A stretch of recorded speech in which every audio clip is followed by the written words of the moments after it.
Hi everybody, how's everybody doing? This is Abraham again. Thank you for coming back to our channel, Sobriety Society International. I hope everybody out there is enjoying your day, your holiday. Life is to be enjoyed, not to be endured. And prior to us coming into the discovery of recovery, we were restless, irritable, and discontent. Now, those of us whom have recovered or in the process of recovering, we are happy, joyous, and free. Today I want to talk about a topic that I do believe will have tremendous value on your recovery journey. And it's a topic that's not discussed about much, but it's talked about a lot.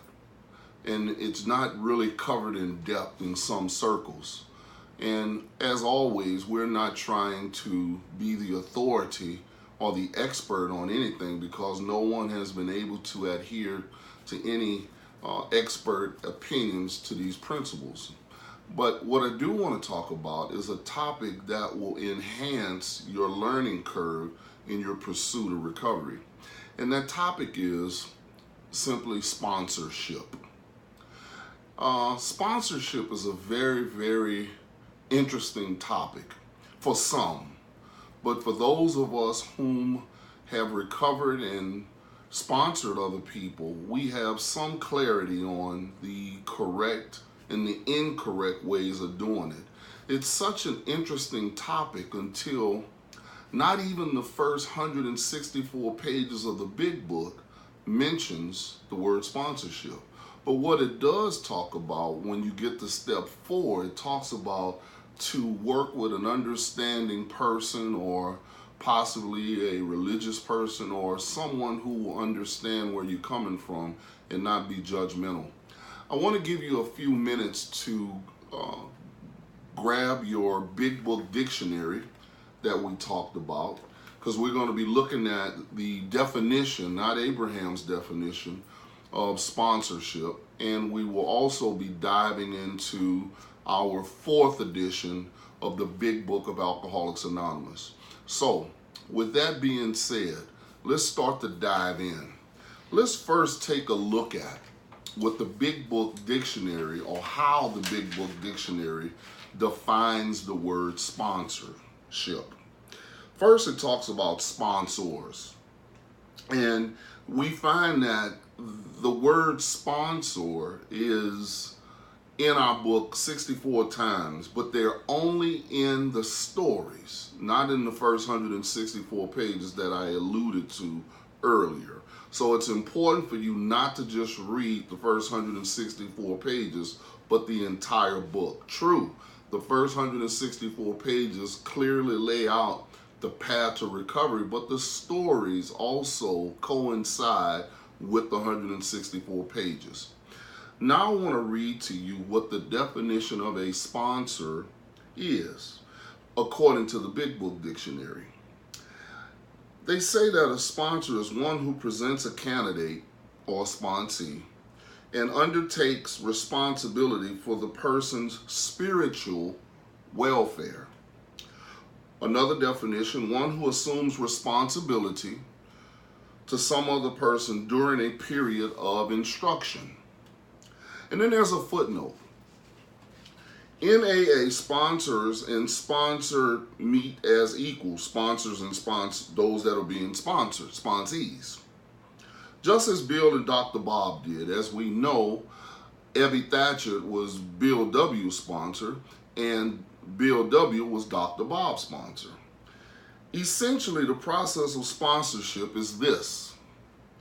An alcoholic or a person with a substance use disorder who has made some progress in the recovery program shares that experience on a continuous individual basis with another person with a substance use disorder who is attempting to attain or maintain sobriety through AA. That's the Big Book Dictionary. Now I want to read for you what it says about sponsorship. Leading someone through a proven path that will awaken them to the spirit within. That's an interesting, really, really interesting definition. Awakening the spiritual or the spirit of the person within. If you go back to some of my prior videos, you'll find out that we talked about a person is a trichotomy or a triune being, three parts, meaning a speaking spirit that lives in a body that has a mind, or another word for mind is soul. So we know that thinking is the problem, but spirit is the solution. And the big book talks about that on page 45 about lack of power was our dilemma or problem. Why? Because we were disconnected to the one that had all the power. So it encourages us to find him now. Half a measure's veil is nothing. Here's a great time for me to give you an Abrahamism. Based on what we just read, I truly believe that leadership is the highest form of sponsorship. Or we can invert it. Sponsorship is the highest form of leadership. That's why the newcomer is the most important person in the room. Why? Because those of us who are on the path can help the person that is just getting on the path or locate the path. I want to read something else to you that Bill W. himself wrote in the April 1961 Grapevine. And I read, though 300,000 have recovered in the last 25 years, maybe 500,000 more have walked into our midst and then out again. Talking about the newcomer. We can't well content ourselves with the view that all these recovery failures were entirely the fault of the newcomers themselves. Perhaps a great many didn't receive the kind and amount of sponsorship they so sorely needed. We didn't communicate when we might have done so, so AA failed them. Failed who? The newcomer. You know, the newcomer is asked to do a multiplicity of things, and it's the sponsor's job, and we'll get into it, and responsibility to help the newcomer along the way. So what I want to take the time to do in this video is go to the book. Let's take a look at what it says about sponsorship. Now, I just mentioned to you that Ebby Thatcher was Bill W.'s sponsor, because if you recall, they used to use together. But they got away from each other, and Ebby wound up going to a place called the Oxford Group, and your Big Book Dictionary defines it as a first century, watch this, Christianity group. In other words, Abraham's opinion, the church on the corner. And Ebby found the solution that Bill was looking for. And we find that on page 8 in Bill's story, the last paragraph, or the bottom of the page of 8, we find that Bill is going through complete defeat. He talks about no words can tell of the loneliness and despair I found in that bitter morass self-pity. Quicksand stretched around me in all directions. I had met my match. I had been overwhelmed. Alcohol was my master. Sound like step one to me. He was admitting complete defeat. But as we continue to look at the bottom, some interesting things start to transpire. Once he admitted complete defeat, in other words, he got honest about one is too many for him and 1,000 isn't enough, some interesting things started to happen. As you read, you'll see that Ebby came by, the phone rang, and Ebby started to give him the 6 steps that he learned from the Oxford Group. Yeah, 6 steps, right? And what we can do is we can look at those 6 steps. They're found on page 263 of your big book. And those 6 steps will really complete deflation, dependence and guidance from a higher power, moral inventory, confession, restitution, and continued work with others, alcoholics. But in April of 1953, Bill coined them prior to them writing them this way. Bill wrote them the other way. Number 1, admitted hopeless. Number 2, got honest with self. 3, got honest with others. 4, made amends. 5, help others without demand. And last but not least, 6, pray to God as you understand Him. You know, if we stay on page 262, we'll see what Dr. Bob did with his sponsee. We find this guy, just to expedite the time, we find a guy who was being sponsored by Dr. Bob, and I'd like to pick up on page 263. Talks about, this happened to be Dr. Bob's off. We already know he was a doctor. But on his day off, he had me over to the office and we spent, notice this, 3 or 4 hours formally going through the 6-step program as it was at that time. And we already read what the 6 steps were. But notice what it says next. Interesting. Dr. Bob led me through all, underline all, of these steps. How long did he lead him through them? 3 or 4 hours. At the moral inventory, step 4, he brought up several of my bad personality traits or character defects such as selfishness, conceit, jealousy, carelessness, intolerance, ill temper, sarcasm, and resentment. We went over these at great lengths. How long? 3 or 4 hours. And then he finally asked me if I wanted these defects of character removed. Sound like 5. When I said yes, we both knelt at his desk and prayed, each of us asking to have these defects taken away. You know what step that is. This picture is still vivid. If I live to be 100, it will always stand out in my mind. It was very impressive, and notice what he said. And I wish that every AA could have the benefit of this type of sponsorship today. And he goes on to talk about, at the bottom of the page, he made several decisions to start doing service work in Chicago. And on the top of page 264, he says, I decided I must place this program above everything else, even my family, because if I did not maintain my sobriety, I would lose my family anyway. If I did not maintain my sobriety, I would not have a job. If I did not maintain my sobriety, I would have no friends left. I had few enough at the time. So in other words, where I got the Abrahamism of the first thing you put before your recovery is the second thing you'll lose, I got it from here because he placed emphasis on the elephant in the room, and that was to go from insanity to sanity. He didn't look at trying to get a job, even though that's important, because your job is to get a job.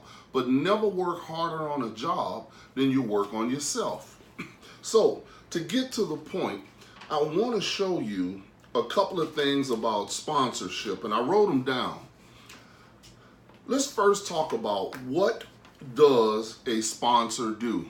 I know there are a lot of different people from a lot of different school of thought, so I tried to be as basic and as forthcoming as possible to add as much value as I possibly could. And by all means, this is not judgmental. This could be used as a litmus test for the newcomer to see if you are getting efficacy or results that you need from the person that you've chosen to mentor you. But by all means, don't just settle for a great story, right? You want to know a few things. So let's look at something. First of all, what is the primary responsibility for a sponsor? A sponsor's job is simply to do one thing: take you through all 12 steps. Not to be your Uber driver, your accountant, your academic advisor, and all those things are fine and good. And I'm not telling you what to do, but I'm talking about according to the ideology of the 12-step program. A sponsor helps us work the 12 steps by providing explanation, guidance, and encouragement. That's one. A sponsor helps us get established quickly in our fellowship by explaining basic concepts and terminology, and by introducing us to other members. Why? Because we need to get acclimated to what's really going on, the jargon, introduced to new people, because we have just left a bunch of people that were doing what we didn't want to do. So now we're getting around some people that are modeling a certain behavior for us. A sponsor is a safe person whom we can learn to trust. A sponsor can answer the many questions that we can have as newcomers or develop as old-timers. A sponsor can help us in the process of self-examination that the steps require. They all require self-examination. I believe Hamlet said it best. The unexamined life is the undisciplined life. And to thyself be true.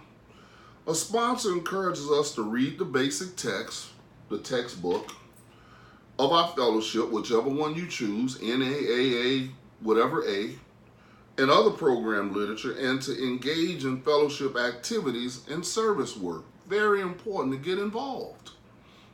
A sponsor can monitor our progress, confront us when it's appropriate, and generally help us stay on the recovery path. Why? Rarely have we seen a person fail who has thoroughly followed what? Our path. Not your path, but the path of the first more than 100 men and women who already had recovered. A sponsor confronts our behavior, not our being, and he or she does it with compassion. Another word for compassion, love. A sponsor reminds us to apply 12-step principles in our lives. A sponsor models the 12-step program of recovery in their lives. They not only talk the talk, they walk the walk. A sponsor is available in times of crisis. You ever notice your crisis don't normally happen between the hours of 9 and 5? A sponsor provides practice in building relationships. It's all about relationship building. Now let's take a look at what a sponsor does not do. You're going to be shocked at this. A sponsor cannot keep us in recovery. You know, there's a saying, and you could look at it on top of page 296, and that's where I got it. No, page 96, and that's where I got it from. Never work harder for a person who is not willing to work hard for themselves. And the page 96 talks about Bill's first half dozen prospects or sponsees. If he continued to work on them, he would have deprived many others. So take a look at the top of page 96 and read the first 2 paragraphs on that page. Or the entire page wouldn't hurt. A sponsor is not a therapist. Even though I'm a board certified substance abuse counselor, a certified recovery coach, a therapist, I'm also a sponsor, but I choose to be a coach more than a sponsor now, and I'll get into that in future videos. The difference is one is professionally trained and one isn't. Simple. A coach takes you forward, whereas though a sponsor pretty much goes back and helps you to uncover some things that cause you to get into the dilemma that you were in. I prefer to take people that way. A sponsor should not attempt to control our lives or encourage an unhealthy dependence. Why? Some people are codependent, and now you're getting dependent on your sponsor when really your sponsor's job is to point you to God, to be dependent on God and not them. A sponsor should not take advantage of us or exploit us in any way, personal favors or whatever the case may be. I've heard some strange things. You read between the lines. Now let's look at some of the factors to consider in choosing a sponsor. 1, you must want what they have. And what do they have? Hopefully a lifestyle that's conducive or in alignment with the literature you've been reading and studying. Lives in the solution, not the problem. Walks the talk, not just talks the walk. A sponsor has a sponsor. Emphasizes the steps. I'm not saying the traditions aren't important. They're absolutely important. But guess what? Don't get a sponsor that hides behind the traditions and not emphasizes the steps. Remember, these are the steps we took, not the traditions. Has more time in recovery than we do. Interesting. Has worked more steps than we have. Interesting. In other words, has recovered. Is available for telephone calls and meetings. Emphasizes the spiritual aspect of the program. Gender is of the same as yours. Wow. These are some interesting things. I was amazed when I started doing research about this myself. I wish I would have had something like this, but I'm glad I didn't fall into hands of a misinformed male sponsor. If a potential sponsor, because there are some people out there who I've talked to have asked people to sponsor them, and the sponsor has responded by saying no, I don't want the person watching the video, the sponsee, to take it personal, because there could be some reasons for that. One reason could be the person is currently sponsoring as many people as he or she can handle. A sponsor who takes on too many sponsees does each of them, including themselves, a disservice. Think about it. Why would you want to sponsor that sponsoring 25 people? I mean, you only got 168 hours in a week, and notice Dr. Bob had to spend 3 or 4 hours with the person that he was sponsoring. So you don't want a sponsor that just has an entourage. You want a sponsor that can sit with you, take their time with you, and smoothly take you through this process, right? Now I want to talk about something in my closing about 10 warning signs that can help you determine if you got the wrong sponsor. Pay attention to this. Number 1, your sponsor talks more about himself or herself than about you. Big eyes, no little U's, right? Number 2, your sponsor has a cynical, the Big Book Dictionary describes cynical as critical or doubtful or pessimistic attitude, meaning they're not optimistic. You remember we talked about the 2 types of people, optimistic, pessimistic. You don't want to be pessimistic, and you don't want to hang around pessimistic people. You want to be around optimistic people because they're more empowering.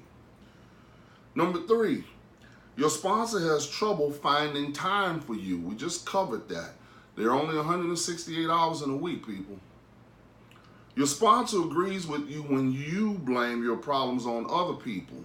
My big book says that, guess what? All my problems are my own making. So when a person runs out of excuses, he or she can recover. Number 5, your sponsor doesn't return your messages promptly. I remember the days when sponsors used to tell you to call them at 6 o'clock in the morning, and when you called them, they hung up on you. And their rationale was they just want to see if you can follow directions. No, I figured out what it was. They didn't know how to sponsor somebody.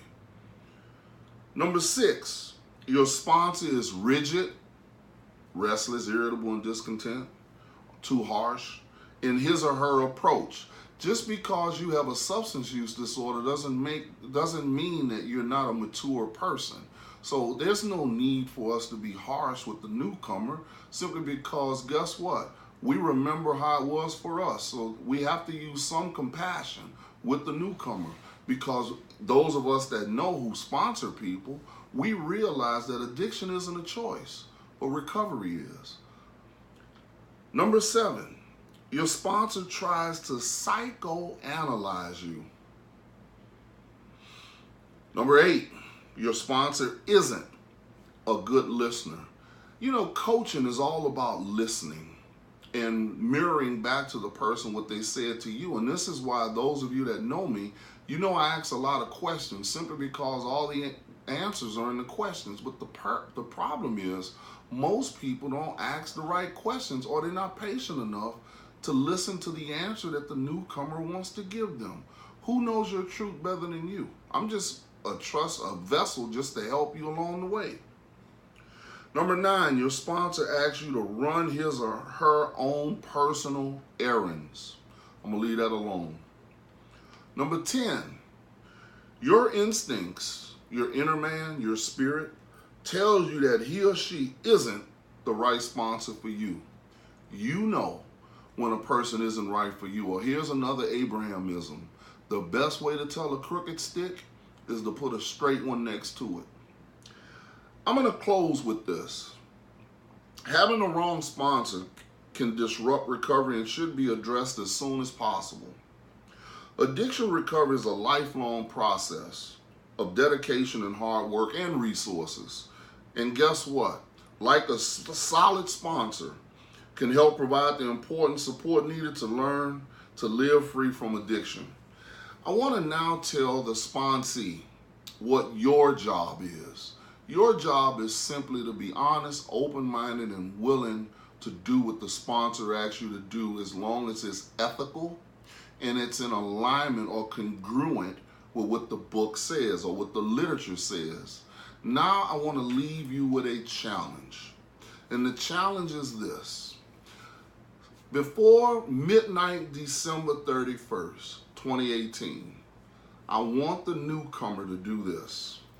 I want you to first set a goal for yourself, and this is the way you should write it. By midnight, December 31st, 2018, or sooner, I will easily work all 12 steps with the help of God. Now I want to give you the challenge, the how-to. The first thing you need to do is you need to get a higher power of your understanding, not nobody else's, of your understanding. Number 2, buy the book, because the book is not only to be read and memorized and quoted, but studied and applied. I believe it was Malcolm who said, if you want to hide something from a person, put it in a book, they'll never find it. An Abrahamism is simply this: he that doesn't read is no better than he that doesn't read, okay? Or he can't read. Number 3, find a home group of people who are modeling the behavior for you so you can learn the behavior. Remember, this behavior was learned. You learn how to do this. Learn how to do this. Number 4, out of that home group of people, select a sponsor or a mentor to take you through the process. And last but not least, once you recover, do some service work and help others.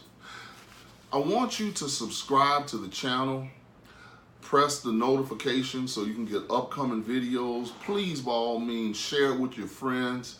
And beneath, leave a comment and let us know how we're doing with this, because our goal is simply to continue to add value and teach people in recovery how to transform their thinking so they can live a life of significance and ultimately make a difference in the world. This is your big brother in recovery, Abraham, speaking, and I look forward to you on our next video. Thank you so much for listening to us, and continue to have a blessed day.